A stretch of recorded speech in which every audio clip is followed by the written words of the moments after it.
Dinikahi kontrak dengan Sultan Arab, tapi ketanyaan malam pertama bikin syok. Aku masih mengingat hari itu dengan jelas, debu pasir gurun yang menari di udara, cahaya matahari yang menyilaukan, dan detak jantungku yang tak karuan. Namaku Zahra, gadis kampung dari Jawa Timur yang nekat bekerja sebagai art di Dubai demi keluargaku di kampung. Aku hidup sederhana, menyembunyikan rindu pada rumah, menahan air mata tiap malam, dan berharap satu hari bisa pulang dengan cukup uang untuk membangun rumah kecil untuk ibu. Segalanya berubah saat majikanku, Madam Leila, menyuruhku ikut ke pesta kerajaan, tanpa banyak penjelasan. Katanya, aku harus menjadi pelayan pribadi untuk tamu kehormatan malam itu. Aku sempat menolak, tapi tatapan tajam Madam membuatku tak punya pilihan. Dengan gaun pinjaman dan tubuh gemetar, aku memasuki istana megah yang terasa lebih seperti mimpi buruk ketimbang dongeng. Aku menunduk sepanjang malam, takut memandang siapapun. Namun dari balik keramaian, aku merasa ada sepasang mata tajam mengawasiku. Saat aku menoleh, di sanalah dia berdiri. Seorang pria tinggi, tampan dengan jubah putih berkilauan dan mata sehitam malam, Sultan Rashid Al Maktoum.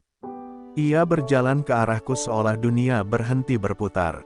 "Kamu, siapa namamu?" Suaranya berat, berwibawa, tapi membuat bulu kudukku meremang. Aku gugup dan hanya bisa menjawab, "Set Zahra, Tuan." Keesokan harinya, hal yang tak masuk akal terjadi. Aku dipanggil ke ruangan khusus di istana. Di sana sudah duduk Madam Leila dan seorang pria tua berjubah resmi. "Zahra, Yang Mulia Sultan ingin menikahimu. Tapi ini hanya pernikahan kontrak. 6 bulan, kamu akan mendapat uang banyak, rumah untuk ibumu, dan kebebasan setelahnya." Dunia seperti berhenti. Jantungku berdebar sekeras gendang perang. Menikah dengan Sultan. Aku, seorang pembantu. Aku ingin berteriak, menangis, kabur. Tapi bayangan ibu di kampung, yang selalu menahan sakit dan bekerja keras di ladang demi aku, membuatku menggigit bibirku kuat-kuat.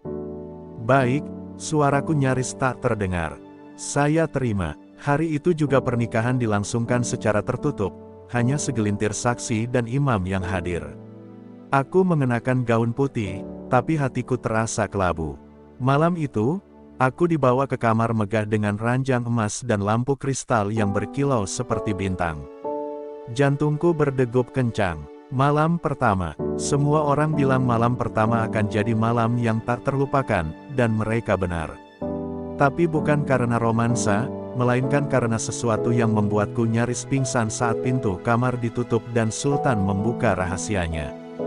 Ketika pintu kamar ditutup oleh pelayan, aku hanya bisa berdiri di tengah ruangan, menggenggam ujung gaun putih yang belum sempat kuganti. Nafasku berat, ruangan itu terlalu besar, terlalu sunyi, dan terlalu mencekam. Lalu Sultan Rashid masuk, menanggalkan jubah putihnya dan berjalan mendekat dengan langkah tenang. Tatapan matanya menusuk, tapi tak ada senyum, tak ada sapaan, hanya keheningan yang membuat dadaku semakin sesak. Aku menunduk, menanti apapun yang akan terjadi, tapi justru saat itulah ia membuka mulut. "Aku tidak akan menyentuhmu malam ini, bahkan mungkin tidak akan pernah," katanya lirih namun tegas. Aku mendongak kaget. "Hah? Maksudnya?" Tapi sebelum aku bisa bertanya, ia melangkah ke lemari kayu antik, membuka lacinya, dan mengeluarkan selembar foto wanita. Wajah perempuan itu cantik, tapi matanya penuh duka. Dia, istriku dulu, meninggal 3 tahun lalu karena depresi setelah menikah denganku. Sejak itu, aku bersumpah tidak akan lagi membuat wanita menderita karena aku. Aku membeku, tidak tahu harus merespons apa. Hatiku yang tadinya diliputi rasa takut, kini mulai dilanda rasa iba yang tak tertahankan. Sultan Rashid kemudian berjalan ke sisi ranjang dan menurunkan tirai. Pembatas seperti kelambu di tengah ruangan, memisahkan tempat tidur menjadi 2 sisi. "Tidurlah, kau aman di sini, ini cuma kontrak, aku tak akan memaksakan apapun," katanya pelan sebelum berbaring dan memunggungiku. Dan disitulah aku, berdiri di sisi lain ruangan, menggigil bukan karena udara, tapi karena perasaan campur aduk, bingung, sedih, dan bersalah. Malam itu, aku tak bisa tidur. Aku menatap langit-langit dan berpikir, siapa sebenarnya pria ini? Di mata dunia, ia sultan yang ditakuti. Di hadapanku, ia hanya pria patah hati yang terjebak dalam luka masa lalu. Dan yang membuatku makin syok, bukan karena ia tidak menyentuhku, tapi karena ia menyentuh hatiku tanpa sengaja. Aku tidak tahu apakah aku akan bertahan 6 bulan dalam pernikahan tanpa cinta, atau justru terjebak dalam perasaan yang perlahan mulai tumbuh diam-diam.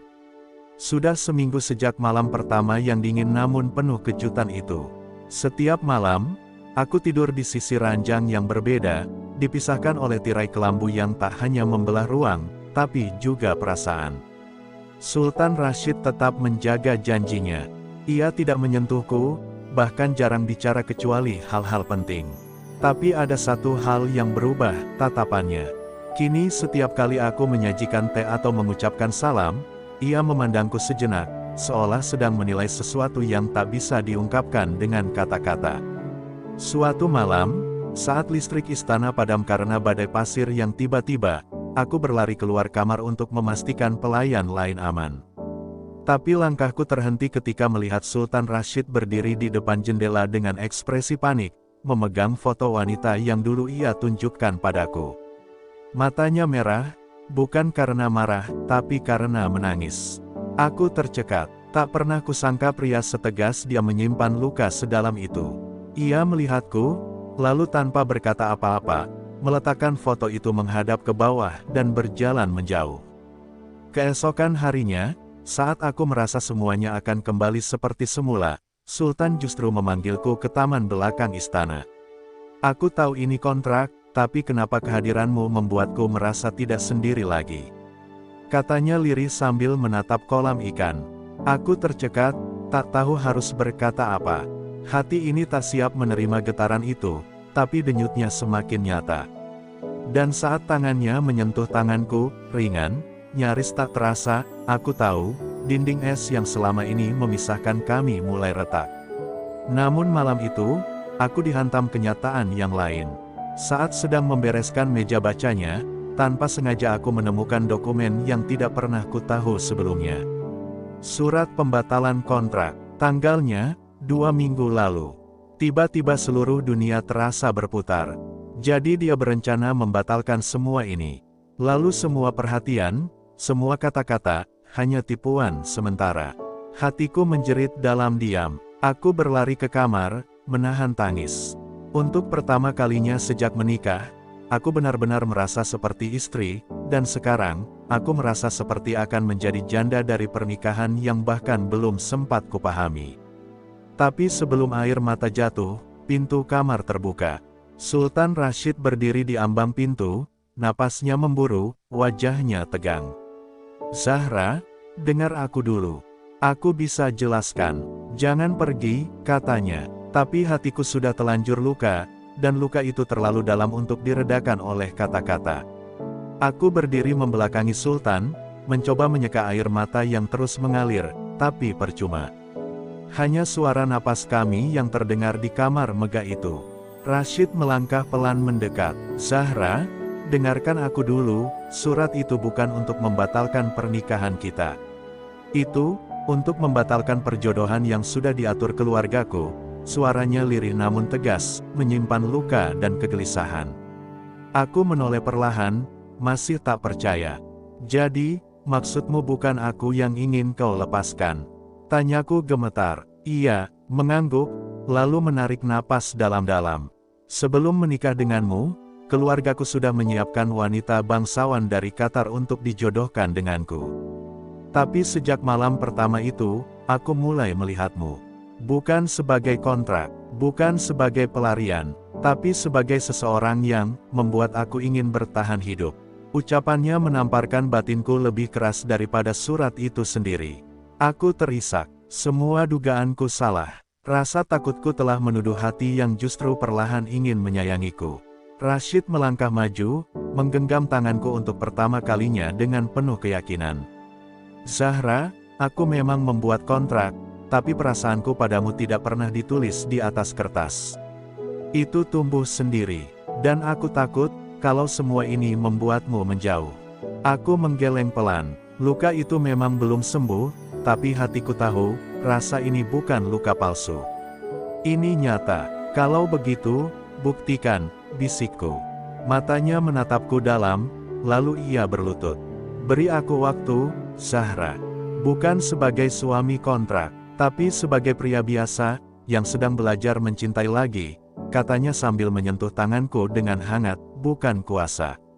Malam itu aku kembali ke sisi ranjang yang biasanya sepi, tapi kali ini, tanpa kelambu, tanpa batas.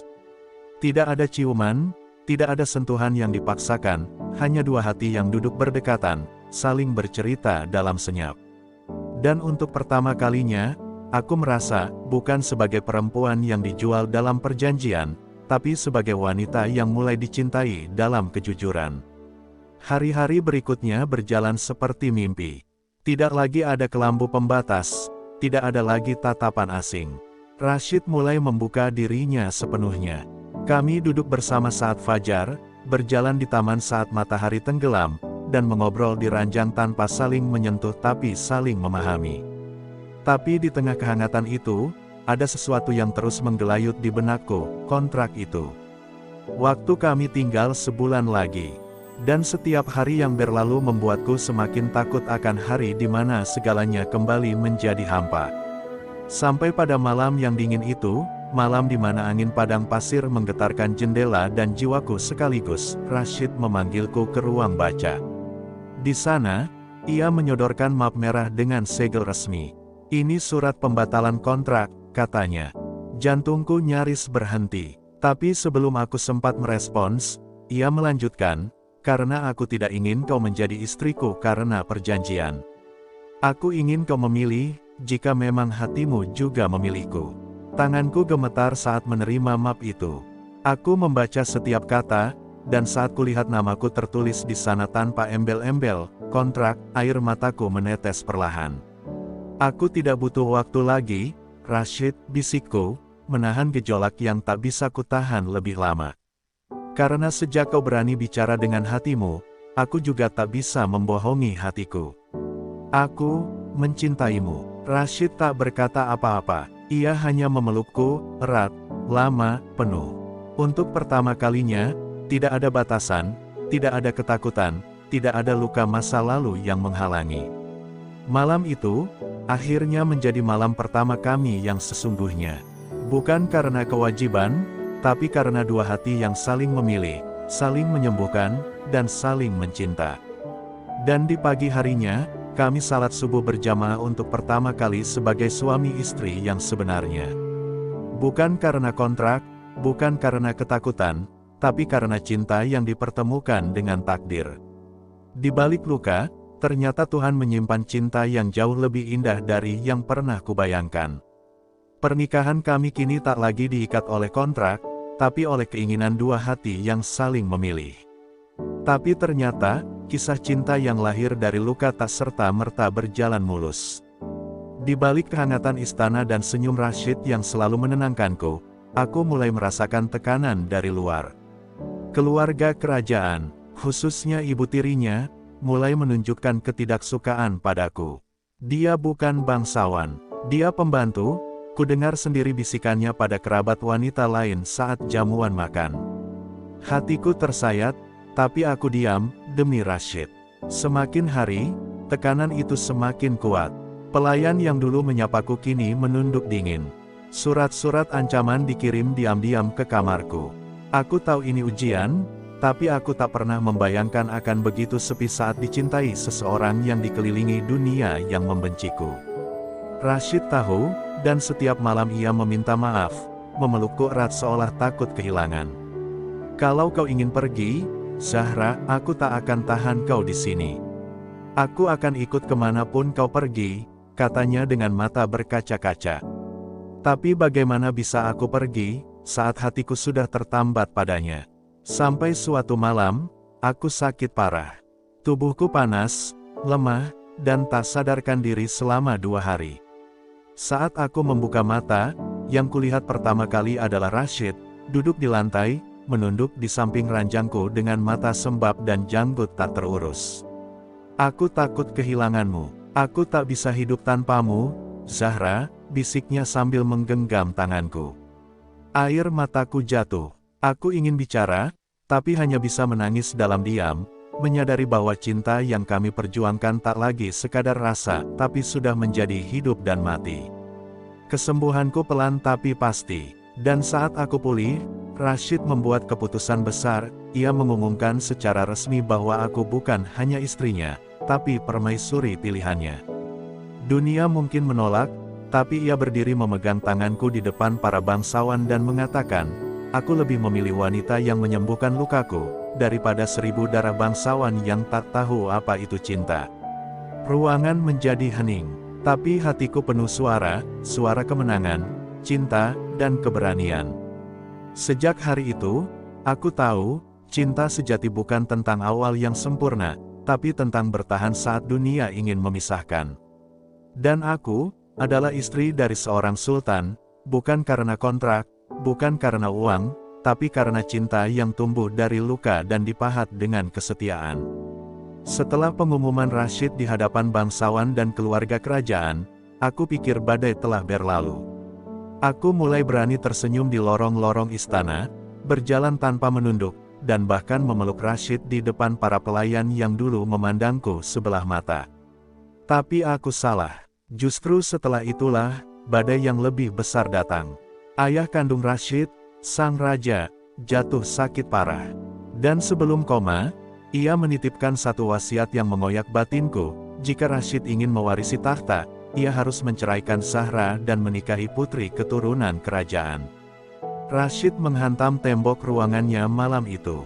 Ia murka, tapi tak bisa melawan. Aku mendengar percakapan mereka dari balik pintu. Ayah tak berhak memaksakan ini. Zahra istriku, dan dia yang menyelamatkanku, teriaknya. Tapi suara penasihat istana terdengar dingin, kau bisa memilih, pangeran, cinta atau mahkota. Hatiku hancur. Aku mundur pelan, menahan napas agar tak terdengar. Aku tahu, kini bukan lagi tentang perasaan. Ini tentang takdir yang mencoba memisahkan dua hati dengan satu perintah. Di malam yang sama, aku mengepak barang-barangku. Bukan karena aku ingin pergi, tapi karena aku tahu, kalau cinta ini ingin bertahan, maka salah satu harus berani melepaskan. Saat Rashid masuk ke kamar dan melihat koper di lantai, ia jatuh berlutut. Jangan lakukan ini, Zahra, jangan hukum aku atas pilihan yang belum aku buat. Aku menatapnya dengan mata yang sudah bengkak oleh tangis. Justru karena aku mencintaimu, aku tak ingin kau kehilangan segalanya. Bukan karena aku menyerah, tapi karena aku percaya, jika cinta kita memang ditulis oleh Allah, maka takdir pun akan berpihak. Esok harinya, aku pergi diam-diam, meninggalkan cincin pernikahan di meja ranjang. Kupikir itu akhir dari segalanya. Aku kembali ke Indonesia, tinggal bersama ibu, membawa luka yang tak bisa dilihat tapi terasa setiap malam. Namun yang tak kuduga, 3 bulan kemudian, sebuah mobil hitam mewah berhenti di depan rumah kami. Dan dari dalamnya keluar Rashid, dengan pakaian biasa, bukan jubah kebangsawanan. Ia berjalan ke arahku, menatapku dalam, lalu berkata dengan suara parau, aku tak memilih tahta, Zahra. Aku memilihmu. Rashid memelukku erat di hadapan ibuku yang terisak haru. Raja baru telah dinobatkan. Aku kehilangan gelarku, tapi aku menemukan jiwaku, katanya. Dan di hari itulah, kami menikah lagi. Bukan dengan saksi kerajaan, bukan dengan pesta megah, tapi dengan doa-doa tulus dari orang-orang kecil, dan restu langit yang akhirnya memihak cinta yang diperjuangkan hingga titik darah penghabisan. 2 tahun berlalu sejak kami meninggalkan istana. Kami tinggal di sebuah rumah sederhana di pinggir laut di Indonesia, jauh dari gemerlap kerajaan, jauh dari politik dan tekanan, tapi dekat dengan ketenangan. Rashid kini bekerja di organisasi kemanusiaan internasional, membangun sekolah dan sumur untuk desa-desa tertinggal. Aku kehilangan gelar, Zahra, tapi justru disinilah aku merasa jadi manusia seutuhnya, ucapnya suatu malam saat kami duduk di tepi pantai, menatap bintang yang tak lagi terhalang atap emas kerajaan. Namun hidup, seperti biasa, tidak pernah sepenuhnya damai. Saat aku tengah mengandung anak pertama kami, kabar buruk datang dari Timur Tengah. Raja yang baru naik tahta, sepupu Rashid, menganggap kehadiran Rashid dan keluarga kecilnya bisa menjadi ancaman stabilitas kerajaan. Ancaman datang lewat jalur diplomatik, lalu lewat pesan-pesan gelap yang menyelinap. Tapi Rashid tak gentar, kita sudah kalah oleh kekuasaan dulu. Sekarang, kita hanya perlu menang dalam iman, katanya sambil mengusap perutku yang mulai membesar. Aku menangis, bukan karena takut, tapi karena bangga. Hari demi hari, ancaman itu berkurang. Mungkin karena dunia mulai tahu, bahwa Rashid bukan lagi pangeran. Ia hanyalah seorang suami, dan calon ayah, yang memilih cinta di atas segala-galanya. Dan akhirnya, saat bulan ke-9 kehamilanku tiba, aku melahirkan. Prosesnya berat, penuh darah dan nyawa yang nyaris terlepas. Tapi ketika tangisan pertama bayi perempuan kami terdengar, aku tahu, semua luka, pengorbanan, dan air mata itu tidak sia-sia. Kami menamainya Nur Aminah, cahaya dari amanah cinta yang dulu nyaris kandas. Saat aku memeluk Aminah untuk pertama kali, dan melihat Rashid menitikkan air mata sembari mengumandangkan azan di telinganya, hatiku seolah menyatu dengan takdir. Siapa sangka, seorang pembantu yang dulu hanya ingin menyambung hidup, kini menjadi istri dari pria yang rela melepaskan segalanya demi cinta, dan ibu dari anak yang lahir bukan dari kemewahan, tapi dari keberanian untuk mencintai dengan sepenuh hati. Cinta kami tidak dimulai dengan sempurna. Bahkan dulu aku tak yakin kami bisa bertahan. Tapi hari ini, di bawah langit yang sama, dengan suara ombak sebagai saksi, aku tahu, kisah kami adalah bukti bahwa cinta sejati tidak ditulis dengan emas, tapi dengan luka yang disembuhkan bersama, dan pengorbanan yang tak pernah diminta balasan. Kini, setiap pagi aku membuka jendela rumah kecil kami dan melihat Rashid menggendong Aminah sambil menyiram tanaman. Tak ada pelayan, tak ada penjaga kerajaan, hanya kami dan keheningan yang penuh makna. Kadang aku masih menatapnya dalam diam, bertanya dalam hati, bagaimana bisa pria seagung dia memilih cinta sederhana ini. Tapi jawabannya selalu ada di caranya menatapku. Bukan sebagai wanita biasa, tapi sebagai satu-satunya yang ia perjuangkan hingga akhir. Kami pernah kehilangan segalanya, nama, gelar, bahkan harga diri. Tapi dari kehilangan itulah kami menemukan makna. Cinta bukan tentang apa yang dimiliki, tapi siapa yang kita genggam saat semua itu hilang. Dan kami telah saling menggenggam, di saat dunia melepaskan. Aminah tumbuh dalam pelukan damai, jauh dari tekanan istana. Ia tak tahu bahwa ayahnya pernah dipanggil, Yang Mulia, atau bahwa ibunya dulu dipandang sebelah mata oleh para bangsawan. Yang ia tahu hanyalah bahwa rumah kami penuh tawa, pelukan, dan doa. Dan setiap kali ia tertidur di pelukanku, aku selalu berbisik, kau lahir dari cinta yang nyaris hancur, tapi justru tumbuh karena tak pernah menyerah. Jika waktu bisa diputar ulang, aku mungkin akan menolak pernikahan kontrak itu. Tapi kemudian aku sadar, takdir Allah selalu punya caranya sendiri. Apa yang awalnya hanya perjanjian di atas kertas, kini menjadi takdir di atas langit. Dan aku adalah buktinya. Terima kasih untuk kalian semua yang telah menyimak kisah ini hingga akhir. Semoga cerita ini bukan hanya menghibur, tapi juga mengajarkan kita bahwa cinta sejati tak selalu hadir dalam kemewahan, tapi kadang muncul dalam luka yang dipeluk dengan ketulusan. Semoga Allah mempertemukan kalian dengan cinta yang tulus, yang tidak melihat status, latar belakang, atau kekurangan, melainkan hati yang mampu setia dan bertahan di saat senang maupun susah. Dan jika kalian sedang terluka, semoga cinta yang menyembuhkan itu segera datang. Amin ya Rabbal Alamin.